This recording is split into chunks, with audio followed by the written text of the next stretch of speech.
Okay, so good afternoon, everyone. You're very welcome to today's webinar on You've Been Tariffed. My name is Annabelle, and I am one of the business development managers here at Smurfit Executive Development. Here at Smurfit Executive Development, we deliver a suite of fully accredited part-time professional diplomas, allowing executives like you to specialise in areas ranging from business finance, corporate governance, leadership, strategy to digital innovation and AI. And these professional diplomas are stackable. So what I mean by that is if you do three diplomas with us over a 5-year period, you can get a full master's qualification. We also offer a suite of in-person and blended short executive programs, and these are non-accredited and geared towards building practical knowledge, skills, and mindsets that you can immediately apply back to your role and have impact. Smurfit Executive Development, you probably all know, is part of UCD Michael Smurfit Graduate Business School, which is Ireland's top-ranked business school. And we in Smurfit Executive Development are ranked by the Financial Times World Rankings for open enrollment executive education programs. And this is based on participant feedback. So if you decide to do a program with us, you can expect a high-quality learning experience. The diploma in business finance, which we will talk about today with Dr. John McCallig, this is commencing on the 2nd of October, and it will be the 11th year running.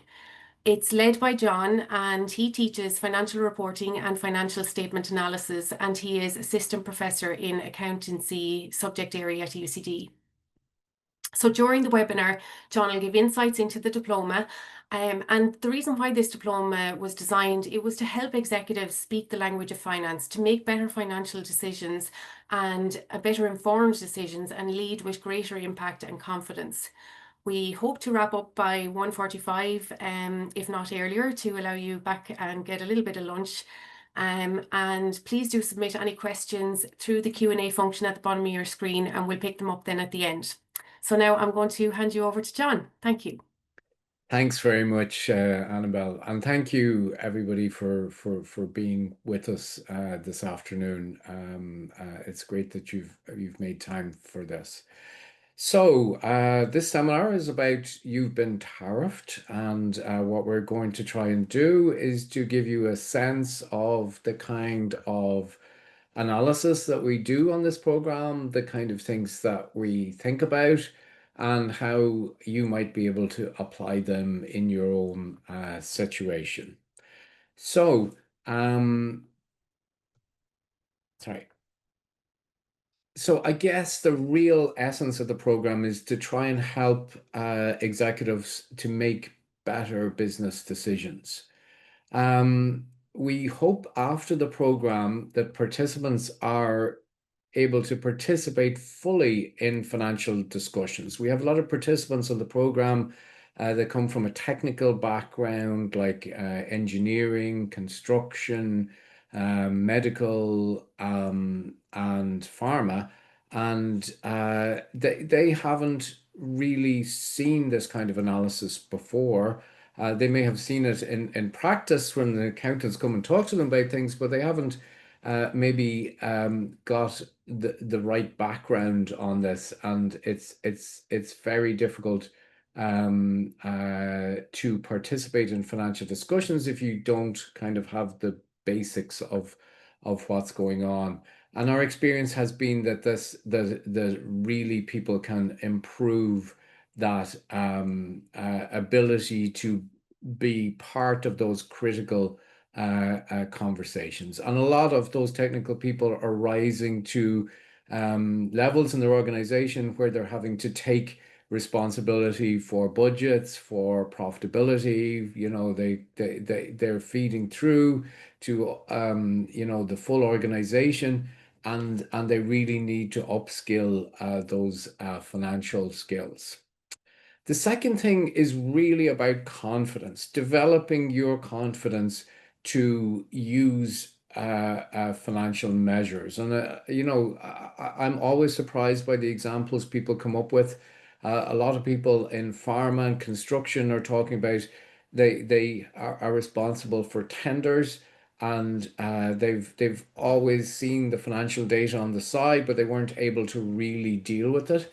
And this program helps them to have the basic concepts so they can look at somebody who's tendering financial situation and build that into their decision and do that with some confidence rather than relying on other people to do that.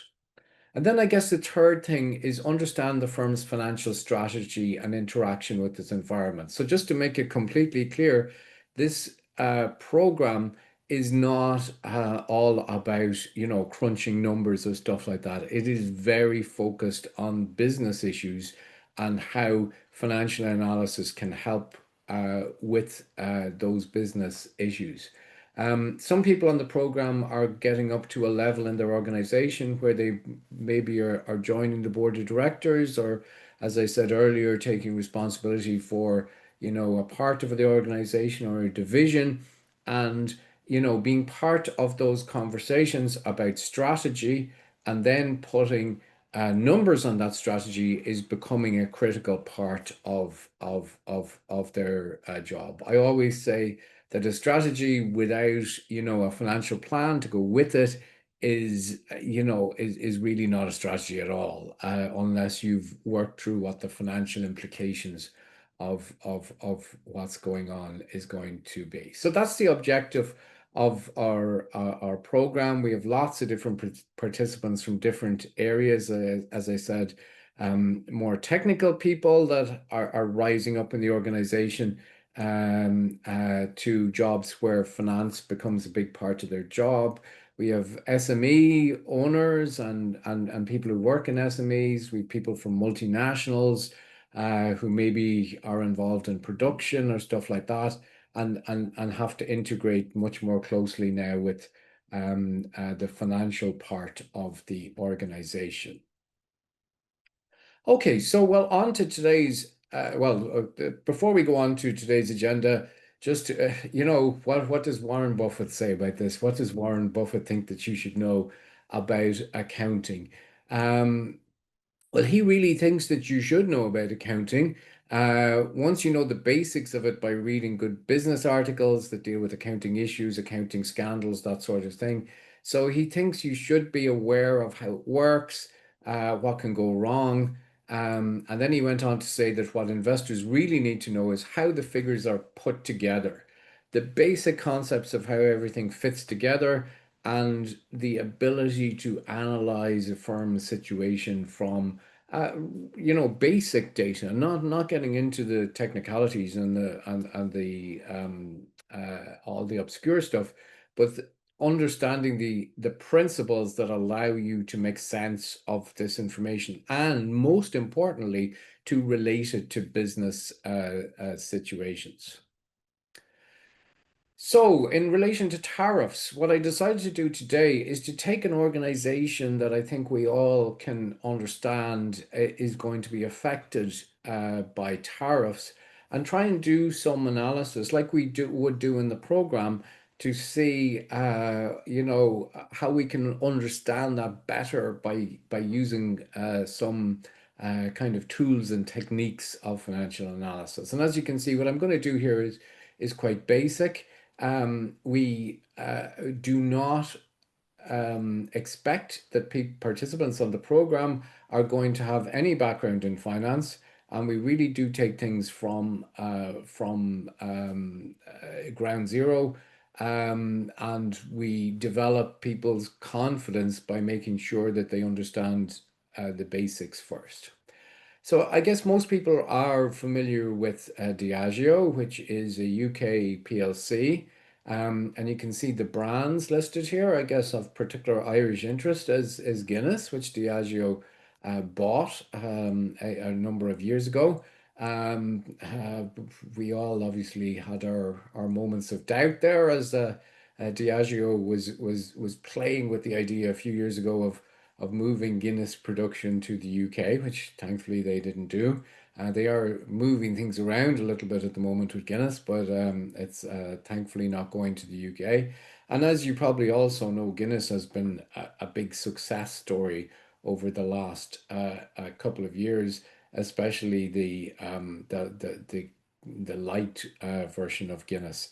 and they can't, in some ways, keep up with demand in some markets for Guinness. And there's a number of other brands there: Smirnoff, Captain Morgan, which is rum, Crown Royal, sorry, which is a Canadian whiskey, I think, Don Julio, and Casamigos, which are both tequilas. So they have a wide range of well-known brands. Some of them better known in North America than they are here. Okay, so this company is going to have problems if significant tariffs are imposed on imports to the US. And it will have even more problems if there are, reciprocal tariffs. Then, if other countries react to US tariffs by imposing their own tariffs. So I guess what we're going to do is look through Diageo's financial numbers, and try and analyze what's going on here using the financial evidence rather than just, talking in general terms about what is going on. And this is kind of typical of the kind of analysis we do on the program.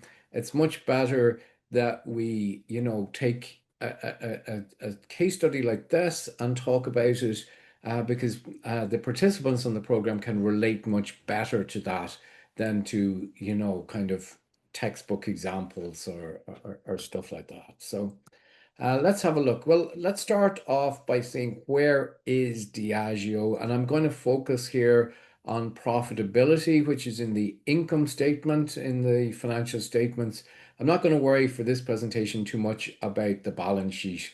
Diageo do have quite a bit of debt, but it's not really the focus of anybody's concerns at the moment.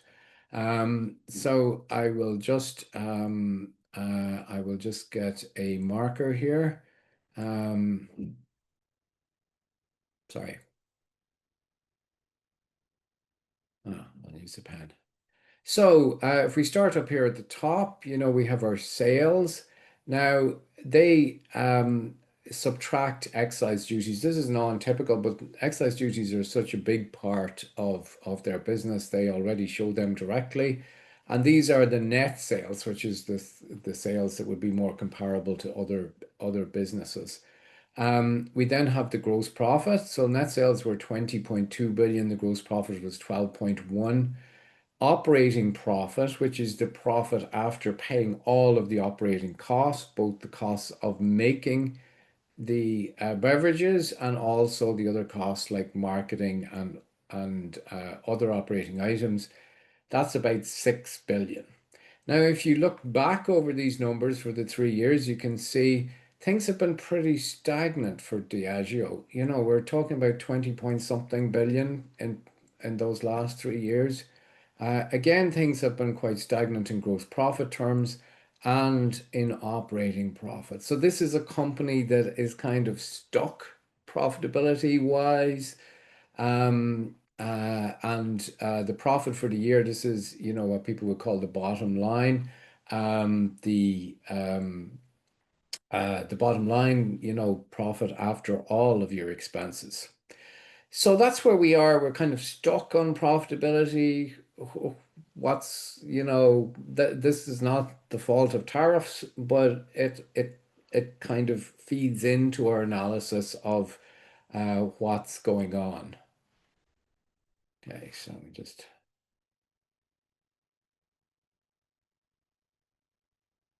sorry.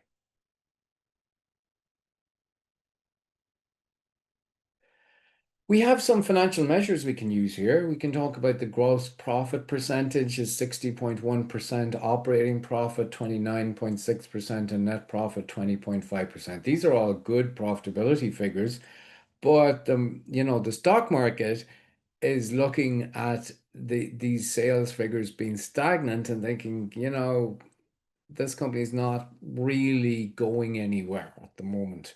And that's our next question. So in the program, you would learn how to calculate those measures and what they mean, and look at them over time. Okay, so this graph here, sorry, it seems to some of the annotations from the last page seem to still be there for some reason. This graph shows us Diageo's share price, and the little blue lines here are their sales growth or decline. And you can see for a company like Diageo, what really is making a difference to their stock price, their share price, is the organic growth. So whether their sales are growing, you can see this the stock price was quite high here and growing when sales growth was high. Now that sales growth is really quite minimal down here, the stock price has fallen quite a bit. So I guess our conclusion here would be that organic sales growth is really what matters for this company. And that is going to feed into our analysis of what tariffs might do here. So getting more directly to the question of tariffs for this company, Diageo must import Guinness, Smirnoff, tequila, and Canadian whiskey into the US. So these are major brands for Diageo, and they've got to import them into the US, which means they they you know, they'll have to pay tariffs on those, depending on what the tariffs are currently 10%, but you know they could be a lot higher, as we know from comments coming out of the US. Okay, yeah. So we can see a large part of their sales in the US, which are 38% of their total sales, are from US spirits. So that's okay from a tariff point of view. That's fine. You make it in the US, you sell it in the US, no problem. The kind of turquoisey area here, that is Diageo Beer Company USA. That is the imported stuff, the Guinness, the Smirnoff tequila, and Canadian whiskey. And then, maybe not Canadian whiskey, sorry. And the tan area here is Canadian whiskey. So those, it's immediately reassuring that we can see here that it's only part of their sales is going to be affected by these tariffs.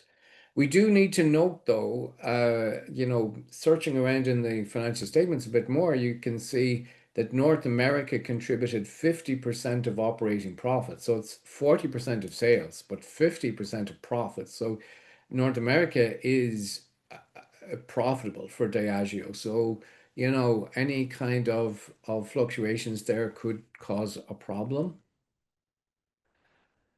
So what will tariffs do? Well, they'll increase the price to the consumer of imported goods in the US. And really, our question is, can Diageo pass on this cost in its entirety? Or will Diageo have to reduce their prices and absorb some of the tariffs themselves? And this is a question we ask about a lot of companies. You know, how strong are their brands? How strong is their market position? Difficult to say in this situation. They do have strong brands. We all recognize their brands. So hopefully they would be able to pass on quite a bit of this cost. And then the second question is, how much will their volumes decline when their prices go up due to tariffs? So, you know, okay, they will have higher, well, the Diageo won't get a higher price, but the consumers will see a higher price. And how much less will the consumers buy? And the economists call that the price elasticity of demand. Tariffs will have a different effect for US produced beverages. Um, you can't produce Irish whiskey or Mexican tequila in the US. So for a company like Diageo, they're in a fortunate position that US or other competitors should be, equally affected in terms of tequila or Irish whiskey, or indeed Canadian whiskey. So that's a slightly plus point for them. And what did Diageo say about all of this? Well, what Diageo said was, assuming, and this was from their trading statement, which came out quite recently, assuming the current 10% tariff remains on both UK and European imports into the US, um, and Mexican and Canadian spirits remain under the agreement. There are no other changes to tariffs. The unmitigated impact of these tariffs is expected to be 150 million. So 150 million is actually not a huge number. We saw that their net profits are about 4 billion. So this is, a small percentage of their profits. And at the same time that they talked about this, they also talked about cost savings. And they forecasted 500 million cost savings over 3 years. So that's roughly equal to, it's about 166 million a year, roughly equal to the tariffs that they're estimating. So Diageo are kind of saying that they don't expect much impact at all, as long as the tariffs remain at 10%. Of course, if the tariffs go to 20% or even higher, then you can double that 150 million to 300 million, and possibly even higher. And in that case, it would have a material impact on Diageo. Okay.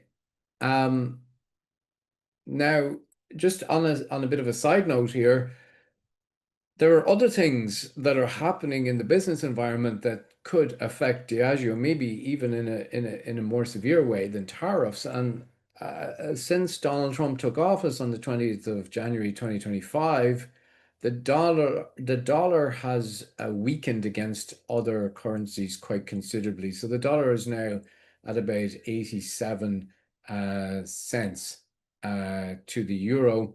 It was about 97, I think. Was it 96 or 97 when Donald Trump took office? What does this do for a company like Diageo? Well, their sales in the US are in dollars, and their accounts are also in dollars, but a lot of their costs of manufacturing the products are in other currencies that have strengthened against the dollar. So this is automatically increasing their costs. So this is something definitely that investors are going to be looking out for. So we have a module on international finance on the program, and you'd learn a lot more about currencies and things like that. We have a module on mergers and acquisitions, and it covers issues like valuation when we went back to looking at the sales and how they're reacting to sales growth. We have a module on investment analysis where you look at how to appraise investment opportunities. Where is Diageo going to open its next facility? What companies might it think of buying? Things like that. And another module that I think is really important on the program, but I haven't really talked about today, is performance management. This is internally managing the performance of the company using the tools and techniques that we have in accountancy for, cost management and budgeting and things like that.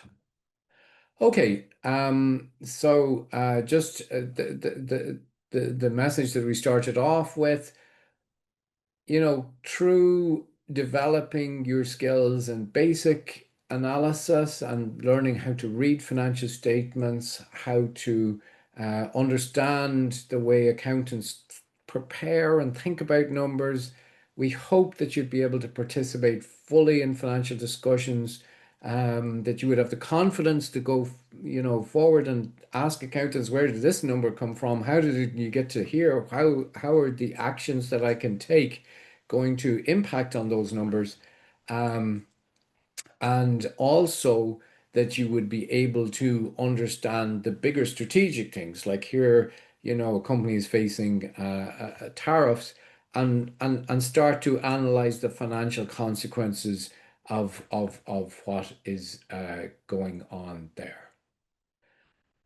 So, thank you very much for your time, for listening to this. I hope it's been at least moderately interesting. Hopefully, in the program as well. I think most participants find themselves engaged and interested by what we do in all the different modules, and are able to apply that to their own situations pretty quickly. So, thank you very much, and we will see if there's any questions now that I could deal with.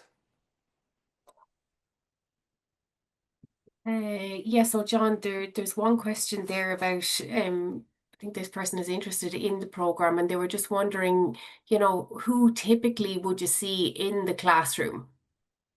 Well, I guess people are drawn from a number of different places, but I think the majority of our participants are probably people from a non-financial background whose jobs are now involving them in financial decision making, and thinking about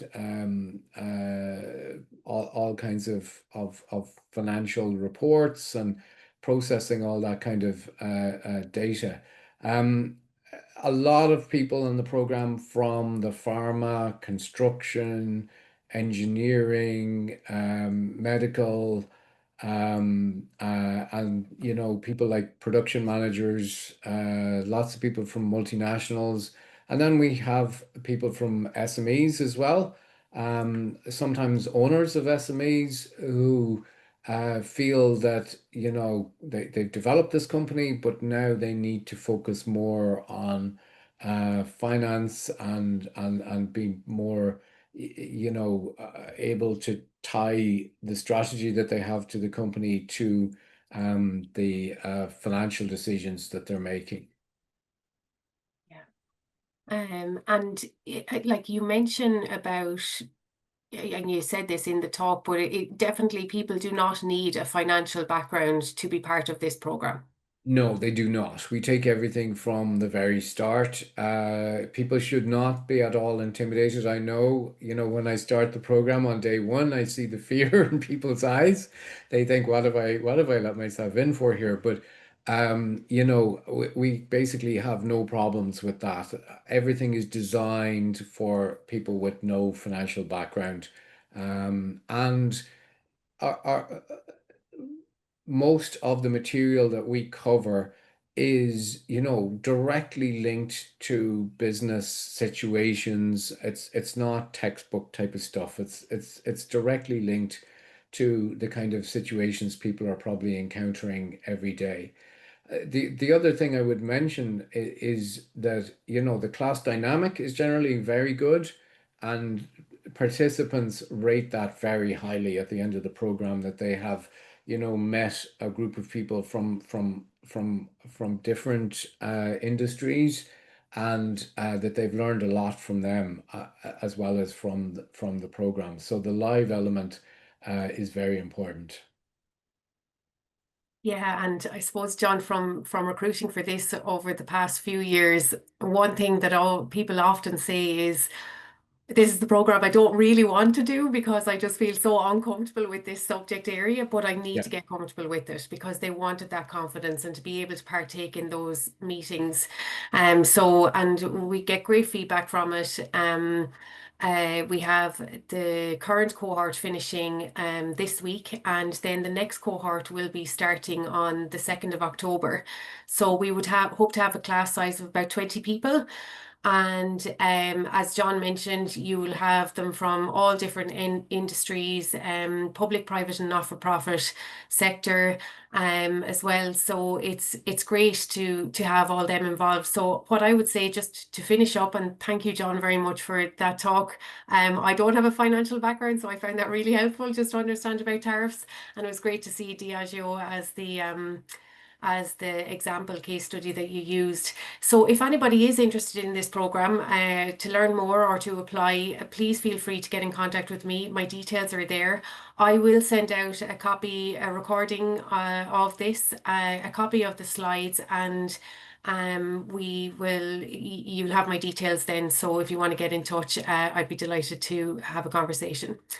And thanks again, and enjoy your lunch, record time. So it's great that you still have some time to get your hopefully some fresh air and a sandwich. Thanks a million. Bye, everybody. Thanks very much. Bye.